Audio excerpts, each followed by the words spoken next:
Hello and welcome back to the Geek Tech Show, and in today's video review I'm going to be showing you two different cameras and which one should you be picking for your needs and wants. So we have two different cameras right here, the G7x Mark II and the G7x Mark III, and I got both of them right now to show you a comparison video.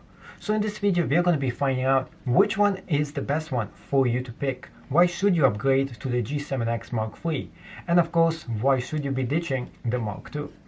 Right now, the one I actually used to almost make every single video that you have and you see on my channel is the Mark III right here. It is easy for me to use, to set it up and to get started. Now, I do suggest for you, if you do decide to upgrade to the Mark III, you can easily make this your most amazing video camera that you ever had. And what I mean by this, there's a few things you have to do in order to get this and to make it work for you. Now, one of the reasons I did get this was that it has amazing sound quality. To top it off, you can even put an external mic right on this. So let's go ahead and show you the mobile version of this camera to make it the ultimate workhorse to record almost any kind of action or, of course, interesting video that you can use for YouTube or just about anything, even vlogging. So the first thing you need to do here is to put it on a platform.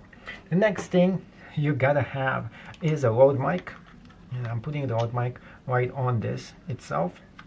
Now I'm gonna be using it, moving it right a bit on the side here, so both of them can fit right in here. It takes like seconds for you to go ahead and do this.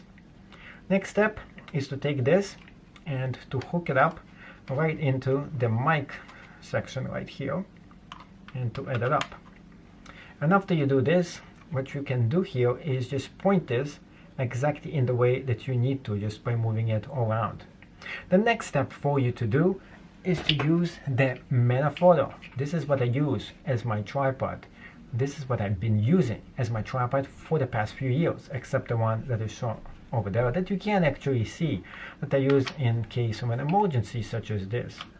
In fact, right now, since I'm using two of my Mark III cameras and the Mark II, I have a different kind of Canon, which is the Canon M camera, filming all this right along. Now, this is what I suggest for you to actually have in case you actually need to create your own mobile studio and record everything as a selfie, so you can walk all along and start to vlog using this as your recording equipment. Now, although the sounds of this is pretty amazing, with the Rode mic the sound is even better. So altogether, you're going to be seeing me record in my channel all brand new videos using this setup right here.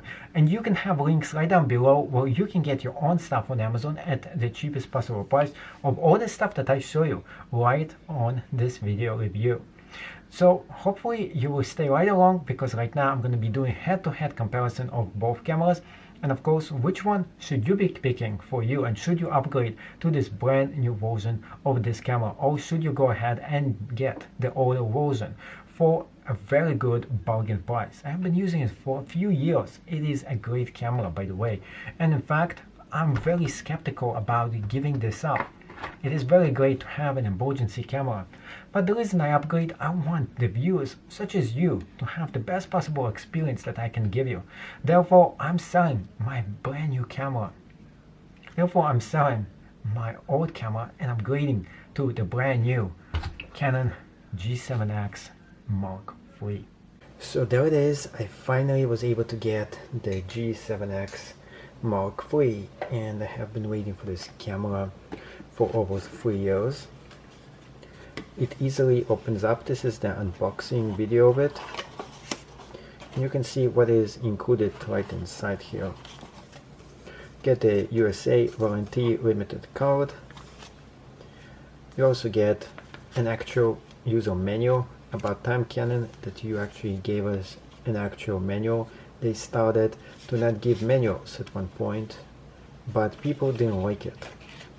So pretty good. You have the whole manual, user manual here as well, and it is in different languages, including English. Unfortunately, they don't have just an English version. I wish it was much bigger. It's kind of thin. Opening it inside, the following. This is interesting. Danger, risk of fire. That's gonna go straight to the trash. And who said I don't read the instructions? And here we have another charger. I already have one of those chargers, but you can never go wrong with having another one. It's going to be great as a spare. And one of the main reasons why I bought this camera, the batteries are pretty expensive, but I already have 2 batteries just like it, so I don't have to invest in any extra batteries. And I have 3 of them all at once, so that's kind of cool. Opening it more, it's kind of bare bones. There's nothing else here included. And you can see the box here. In fact, this is kind of the wrong box for what I'm getting.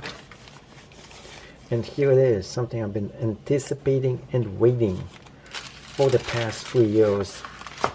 And it's finally here in my hand. I was expecting to wait a little longer to get this, but they shipped it today to my door. And now we have this. This is really the only accessories we get here. That's it. Now ta-da, which you have been exactly waiting for. And it is finally here. Voila. I got the silver edition to it. Interestingly enough, I would think this is dark black, but it's not. It's kind of a mix between black and silver to it. Maybe if I got the all black version, it wouldn't have been like this.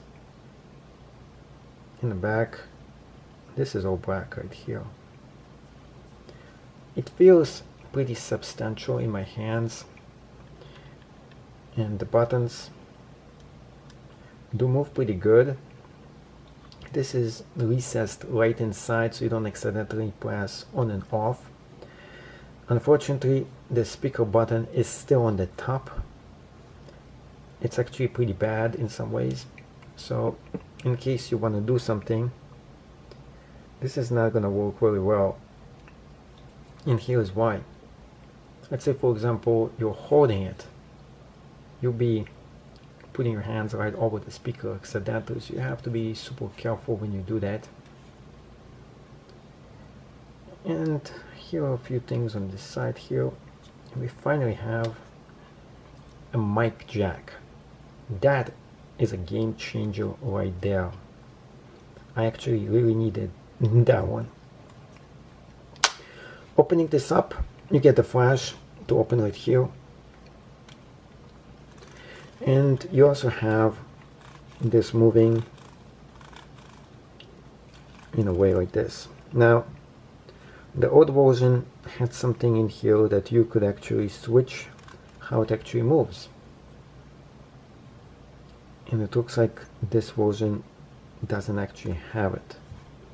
So that is a shame, Canon, that you removed this cool feature I had before. Well, you could make this sound and you can switch it off so it's gonna go smooth. I guess they decided this wasn't a good feature.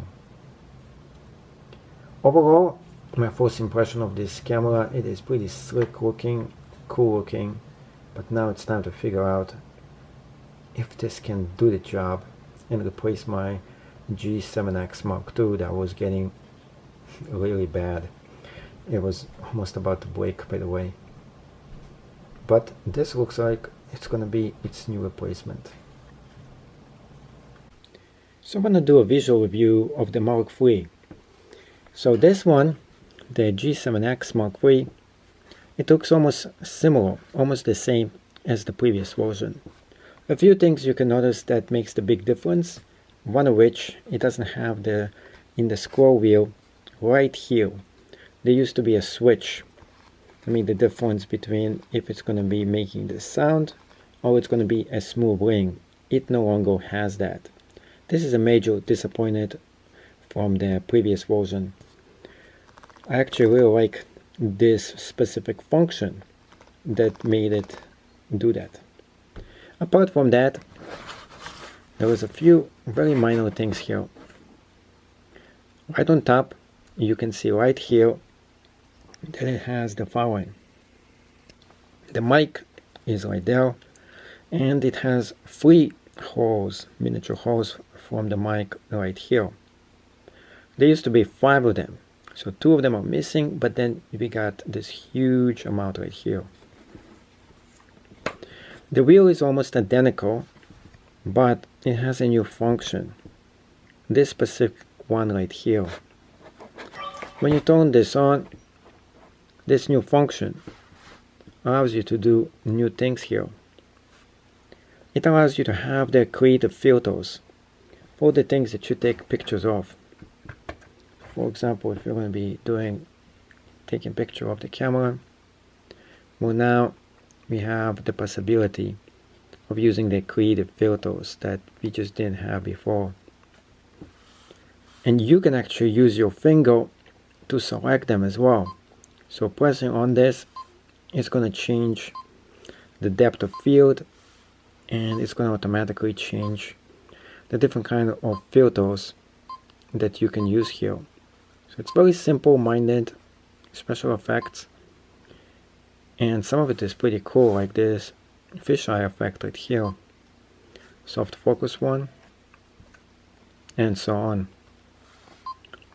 I really like the touch for this and your possibility of just switching and choosing the different kind of effects by using this mode. This is just to select different filters. There is also a scene mode as well.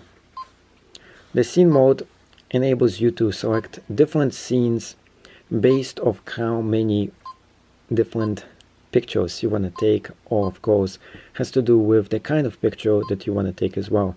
So you can do shooting of stars, you can do in-camera based pictures, you can do portraits, you can do just about anything here. But it gives us the possibility of different kinds of scenes here. But having different scenes and different filters now as a choice, this is kind of cool, because before that you can only have scenes, but now you can go ahead and switch between the filters as well. So I do like this extra option that wasn't available before in the camera. When you go into the video camera, the difference right now, there's the red button right here. This red button allows you to start filming by just pressing on it. This is a major improvement that we didn't have before. But right now it's actually set to off. So you will have to go ahead and turn this on for it to actually work. Now, one of the reasons it's not actually working is because there is no cloud in the camera. But if there was one, all you have to do is just to press on it, and you'll be able to start filming right there. This is really a major thing that we didn't have before. So you no longer have to just press on this button when you're filming. Now you can just press on the screen when you're doing your own selfies, which is kind of cool.